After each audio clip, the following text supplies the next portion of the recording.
రాష్ట్రంలో సాగుతున్న సైకో పాలనకు శర్మగీతం పాడే రోజులు దగ్గర పడ్డాయని నేడు నా నామినేషన్కు ఇచ్చేసిన ప్రతి ఒక్కరికి పేరు పేరున ప్రత్యేక ధన్యవాదాలు అన్న ఒంగోలు టీడీపీ ఉమ్మడి అభ్యర్థి దామచర్ల జనార్దన్ నామినేషన్ అనంతరం మీడియాతో మాట్లాడుతూ ఒంగోలులో త్రాగునీటి సమస్యకు శాశ్వత పరిష్కారం, అలాగే పోతురాజు కాలువ ఆధునీకరణ పనులు, టిడ్కో ఇల్లు ప్రతి పేదవాడికి ఇస్తామంటూ మాట్లాడిన దామచర్ల జనార్దన్ ఒంగోలులో అత్యధిక మెజార్టీతో టీడీపీ గెలవబోతుందన్నారు.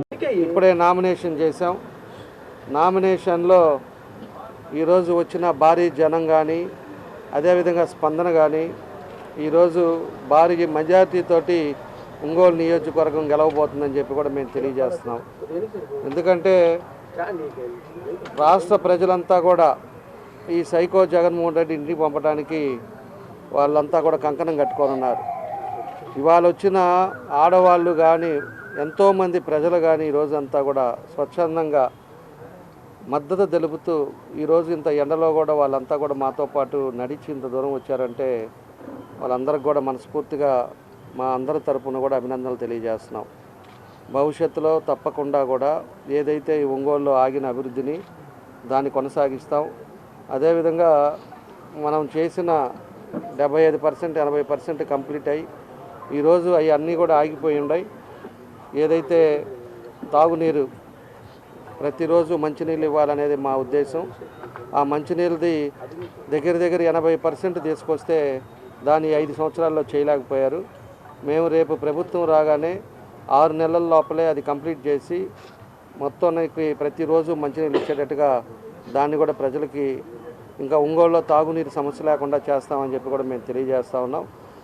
రెండవది వచ్చేసి పోతురాజు కాలువని 85 కోట్లు పెట్టి ఆ రోజు శాంక్షన్ చేపిస్తే అది కూడా చేత కాకుండా రాళ్ళకే పరిమితమై ఆ రోజు ప్రభుత్వం మారగానే ఫస్ట్ నెలలోనే ఫౌండేషన్ స్టోన్ వేసుకున్నారు. 10 సార్లు తిరిగితే ఫైనాన్స్లో అది శాంక్షన్ చేయించాం. దాన్ని 3 కాంట్రాక్టులు మారి దాన్ని కూడా కట్టలేక ఈరోజు ఆ వర్క్ క్యాన్సిల్ అయిపోయింది. ఆ వర్క్ ఈరోజు మళ్ళీ రీఎస్టిమేషన్ వేయించాలి. వేయించిన తర్వాత దాన్ని కూడా రేపు వచ్చేది తెలుగుదేశం ప్రభుత్వంలో దాన్ని కూడా 5 సంవత్సరాల లోపల దాన్ని 2 సంవత్సరాల్లో పూర్తి చేస్తామని చెప్పి కూడా మేము తెలియజేస్తున్నాం. అదేవిధంగా టిడ్కో హౌసెస్ 80% కంప్లీట్ అయితే దగ్గర 4 లక్షల ఇల్లు ఈ రాష్ట్రంలో కడితే 4 లక్షల ఇల్లు పేద ప్రజలకి ఈలారిపోయాడు ఈ సైకో జగన్ రెడ్డి.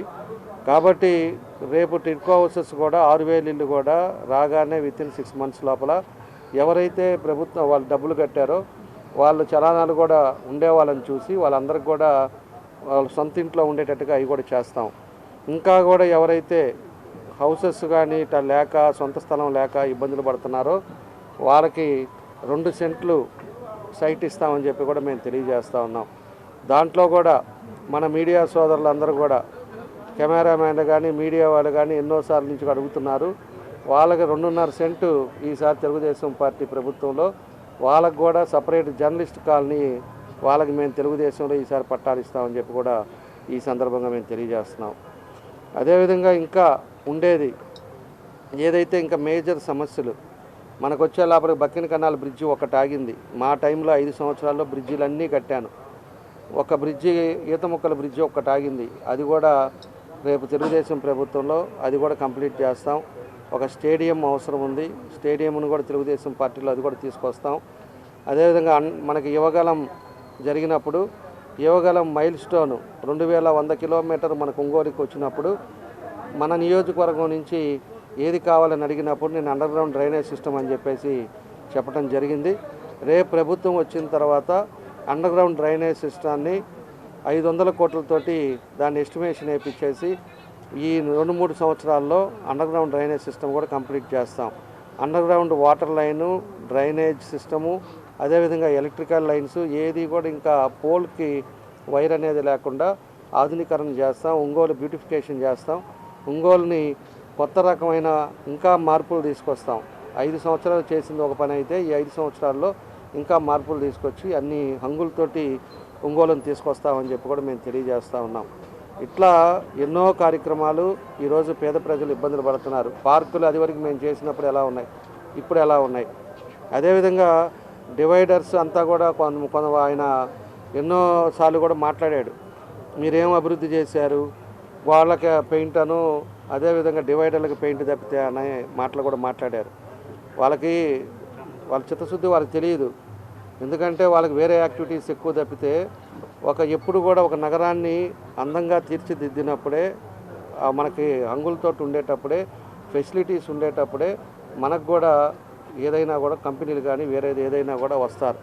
ఎవరైనా మన ఇంటికి వచ్చినప్పుడు మనం శుభ్రపరుచుకుంటాం. ఎందుకు పరుచుకుంటాం? మన ఇల్లు శుభ్రంగా నీట్గా ఉండాలని. అదేవిధంగా మన టౌన్ అనేది మనది, అది ఒంగోలు అనేది మనది కాబట్టి ఎవరు ఒంగోలు కొత్తగా వచ్చినా కూడా ఎంత చక్కగా ఉందిరా, డస్ట్ అనేదే లేదు, చెత్త అనేదే లేకుండా ఉంది, ఎంత బ్యూటిఫికేషన్ ఉంది అని చెప్పేసే విధంగా చేయాల్సిన బాధ్యతలు మన మీద ఉంటాయి. కాబట్టి మేము ఆ రోజుల్లో చేసాం. ఆయన 3 సార్లు గెలిచినప్పుడు కనీసం డంపింగ్ పట్టించుకున్నాడు? అసలు పెద్ద పల్లెటూరు డివైడర్లు కట్టాడా? ఈరోజు ఊరికనే మాట్లాడేసి ఈరోజు కొత్తగా 3 పథకాలు పెట్టాడు. ఒకటి రేపు రాగానే అండర్గ్రౌండ్ డ్రైనేజ్ సిస్టమ్ చేస్తాడంట. ఇంకోటి వచ్చేసి ఏదో ఇంకోటి 2 చెప్పాడు. వాటర్ లైన్ ప్రతిరోజు మంచినీళ్ళు ఇస్తానని చెప్తాడు. మేము 80% కంప్లీట్ చేసిన దాన్ని కనీసం కూర్చొని దాని మీద రివ్యూ చేసి అసలు ఎక్కడ ఆగిపోయింది, దానికి మనకేం ఫండ్స్ కావాలి, దానికి సీఎం దగ్గరికి పోయి అప్పుడే కానీ తీసుకొని వచ్చి ఉంటే ఎప్పుడో ఆయన 19 అయితే 20లోనే మనకు మంచినీళ్ళు ఒంగోలుకి వచ్చేది. ఎందుకంటే ఓవర్ ట్యాంక్స్ కట్టాము, అదేవిధంగా ఫిల్టర్ బెడ్స్ కొన్ని కట్టున్నాము. ఇవన్నీ కూడా డిస్ట్రిబ్యూషన్ కరెక్ట్గా ఉండడానికి ఆ రోజు మేము చేసిన పనులు అవన్నీ చేసి ఉంటే ఈరోజు మంచినీళ్ళు వచ్చేది. ఇంకా ఆయన రోజు ఇచ్చేది ఏందో నాకు అర్థం కాలేదు. అది కూడా చేయలేకపోయారు. ఇవాళ మళ్ళీ హామీలు కొడతా ఉన్నారు. అది అనేది ప్రజలు తెలుసుకోవాలి అవన్నీ కూడా. అది కూడా మూడోది కూడా ఇంకోటి ఏదో పట్టాలు ఇస్తానన్నాడు. ఆ పట్టాలు కూడా అన్నీ కూడా ఫేక్ పట్టాలు ఇచ్చాడు. ఎందుకంటే మేము క్లియర్గా చూపించాం. ఒకటేమో తహసీల్దార్ సంతకాలు పెట్టున్నాడు, ఒకటేమో డిజిటల్ సైన్ ఉంది. రెండిట్లో ఏది కరెక్ట్ అని అడిగాం మేము. తర్వాత మళ్ళీ కొన్ని సచివాలయాల్లో ఏదైతే తహసీల్దార్ సంతకాలు ఉన్నాయో మళ్ళీ కూడా అన్నీ కూడా వెనక్కి తీసుకున్నారంట. వెనక్కి తీసుకొని మళ్ళీ మేము ఇస్తామని చెప్పి దాన్ని మళ్ళా ఇంతవరకు వాళ్ళకి రిటర్న్ ఇవ్వాల. వాళ్ళేమో ఆ పట్టాల కోసం సచివాలయాలు తిరుగుతుంటే ఎలక్షన్ కోడ్ ఉందమ్మా చూస్తామని చెప్పేసి వాళ్ళు చెప్తున్నారు. కొన్ని ఏమో రైతులకు డబ్బులు కూడా ఇలా కొన్ని డిస్ప్యూట్ ఉన్నాయి, అన్నదమ్ముల్లో ఇష్యూలో డిస్ప్యూట్ ఉన్నాయి. దానికి డబ్బులు ఇవ్వకుండానే వీళ్ళు మ్యాప్ ఒకటి గీపిచ్చేసి వీళ్ళకి ఇష్టం వచ్చినట్టు పట్టాలు ఇచ్చేసి ఇవన్నీ కూడా చేశారు. ఇవన్నీ కూడా స్క్రూటినీ చేయాలి. కొంతమందికి కరెంటు బిల్లులు ఉండేవి, కొంతమంది గవర్నమెంట్ ఉద్యోగస్తులు కూడా ఇచ్చున్నారు పట్టాలు. పేదవాడు ఎవరైతే సమస్యలు ఉన్నాయో ఒంగోలులో ఈసారి ప్రభుత్వం వచ్చిన తర్వాత ఇటు జనసేన బీజేపీ అందరం కూర్చుంటాం. అందరంతో కలిసి ఏం చేస్తే మన ఒంగోలుకి ఉపయోగపడుతుంది, ప్రజలు సంతోషంగా ఉండడానికి ఏం చేయాలి అనేది కూడా ఈ కార్యక్రమాలన్నీ కూడా చేస్తామని చెప్పి తెలియజేస్తున్నాం. ఎవరైతే దొంగ పట్టాలు ఫోర్జరీ పట్టాలు చేశారో వాళ్ళందరికీ కూడా ఎవరైతే ఎన్ని రిజిస్ట్రేషన్లు అయినా కానీ అసలు వాళ్ళకి పేదవాడు ఎవరైతే బయట ఊర్లో ఉండి వాళ్ళ ఆస్తులు పోగొట్టుకున్నారో వాళ్ళకి మాత్రం వచ్చేటట్టు చేస్తాం. దాంట్లో ఎవరున్నా సరే వాళ్ళకి ఏం చేయాలనేది కూడా దాన్ని చేస్తాం. దొంగ రిజిస్టార్లు ఏదైతే ఉన్నాయో దొంగ స్టాంపులు పెట్టి చేశారో అవి కూడా దొంగ స్టాంపులు ఎవరెవరు ఉన్నారో దాంట్లో ఇన్వాల్వ్మెంట్లో వాళ్ళని కూడా వాళ్ళ మీద చర్యలు తీసుకుంటారు. ఖచ్చితంగా తెలుగుదేశం పార్టీ వచ్చిన తర్వాత గంజాయిలని మన ఒంగోలును కూడా తీసుకొస్తాం. గంజాయి పిల్లలకి అలవాటు చేశారు కొంతమంది వాళ్ళ స్వార్థం కోసం, వాళ్ళ మెప్పుల కోసం. పిల్లలకి 20-21 సంవత్సరాల పిల్లలకంతా కూడా గంజాయి నేర్పించి వాళ్ళ తొత్తుల కోసం ఉపయోగించుకుంటా వాళ్ళకి బిర్యానీలు పెడతా వాళ్ళని ఎవరిని కొట్టమంటే వాళ్ళని కొట్టేటట్టుగా వాళ్ళని ఉపయోగించుకుంటున్నారు. వాళ్ళ తల్లిదండ్రులకి వాళ్ళకి కూడా నేను ఒకటే చెప్తున్నా, ఈ రోజు అనేది ఈ నెల రోజులు 2 రోజులు మిమ్మల్ని వాడుకుంటాడు. మీకు కావాల్సింది గంజాయి, అదేవిధంగా మీకు బిర్యానీలో లేకపోతే డబ్బులు ఖర్చులు కూడా ఇస్తారు. రేపు అనేది అయిన తర్వాత ఎలక్షన్ అయిన తర్వాత ఎవడు కనపడ్డు, అది మాత్రం గుర్తుపెట్టుకోండి. మీ జీవితం ఏమైపోద్దో కూడా అర్థం చేసుకోండి. ఈ గంజాయిలు తాగడం అంటే మీ ఆరోగ్యం బాధ్యత, మీ తల్లిదండ్రులు కూడా ఏమవుతారో కూడా గుర్తుపెట్టుకోండి. ఎందుకంటే నా కళ్ళతోటి హాస్పిటల్లో రిమ్స్లో జరిగినప్పుడు నేను లోపల రూమ్లో ఉన్నా, నేను బయట లేను. బయట తర్వాత వచ్చిన తర్వాత నేను మన వీడియో క్లిప్పింగ్స్ చూసేటప్పుడు ఒక అతను అద్దం పగలగొట్టి చెయ్యి కట్ అయిపోయింది, బ్లడ్ వస్తుంది కూడా అతను తెలియట్లా. పిల్లలు 21 సంవత్సరాల వాళ్ళు, అలాంటి వాళ్ళంతా కూడా గంజాయిలకు అలవాటు అయిపోయి ఈరోజు మన ఒంగోలులో ఇబ్బంది పడే పరిస్థితులు వస్తున్నాయి. ఇతను మంచి చేయకుండా ఒంగోలుకి అబ్బా కొడుకులు ఇద్దరు కూడా మంచి అనేది చేయకుండా ఈరోజు ఇట్లాగా వ్యవస్థను నాశనం చేసి గంజాయి పిల్లలందరినీ కూడా చెడగొట్టే పరిస్థితి వచ్చారు. కొంతమందికి మా వాళ్ళు పార్టీ మారే వాళ్ళు వస్తే అక్కడి నుంచి వస్తే వాళ్ళకి ఫోన్లు చేస్తారు, బెదిరిస్తారు. ఎప్పుడు కూడా నేను పోయినసారి కూడా చెప్పా, బెదిరించే కొంది ఇప్పుడు గుప్తాని ఏం చేశారు, దానికి రెట్టింపు జరుగుతుంది.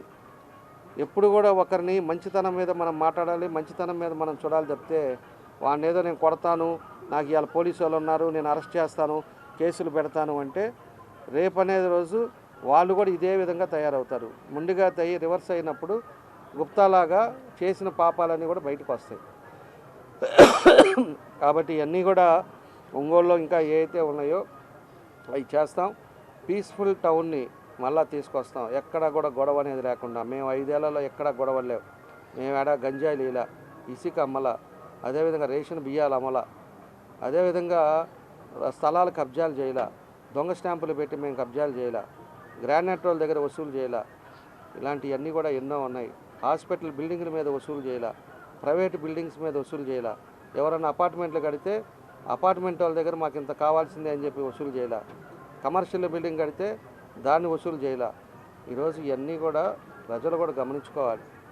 ప్రజలు గమనించి ప్రజలు కూడా మీరు మంచి చెడు ఆలోచించుకొని ఈ రాష్ట్ర భవిష్యత్తును కూడా ఆలోచించుకొని ఇవాళ 3 పార్టీలు కలిసి ఈరోజు అందరూ కూడా కలిసి ఎట్లాగైనా వైఎస్ఆర్ పార్టీ పోవాలి అన్నారంటే అతను ఎలాంటి వాడు, అతను ఏ విధమైన వాడు అనేది కూడా మనం గుర్తుపెట్టుకోవాలి.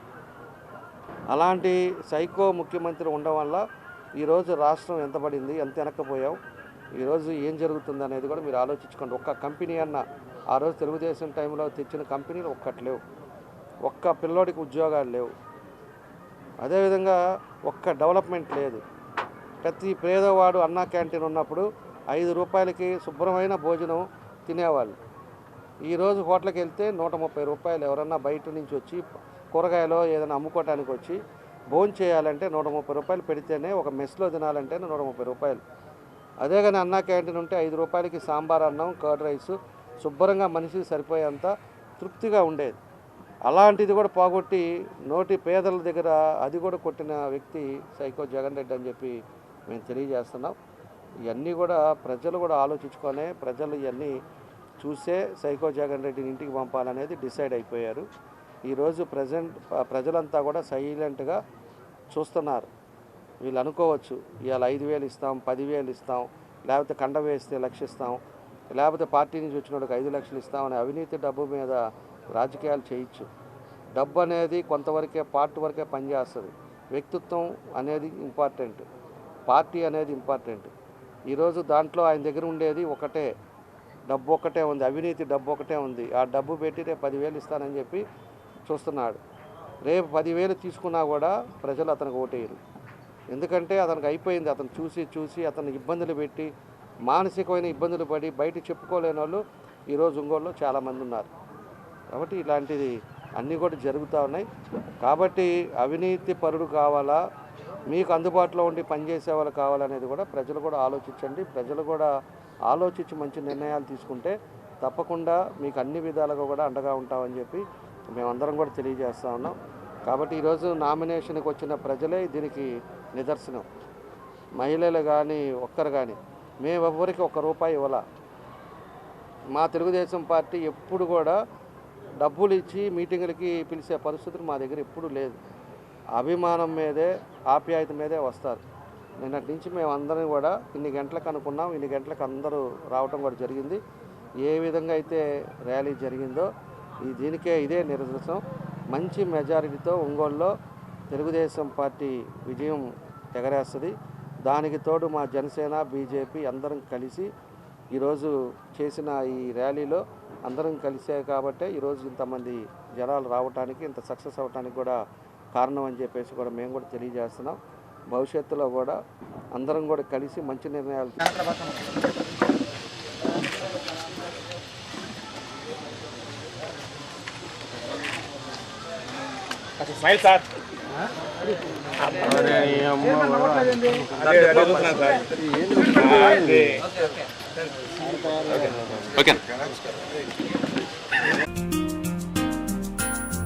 ఆధునిక సౌకర్యాలతో అందరికీ అందుబాటు ధరల్లో మీకు స్వాగతం పలుకుతుంది Ravipriya function hall AC, 3rd floor, Ravipriya mall, Guntur road, Ongole.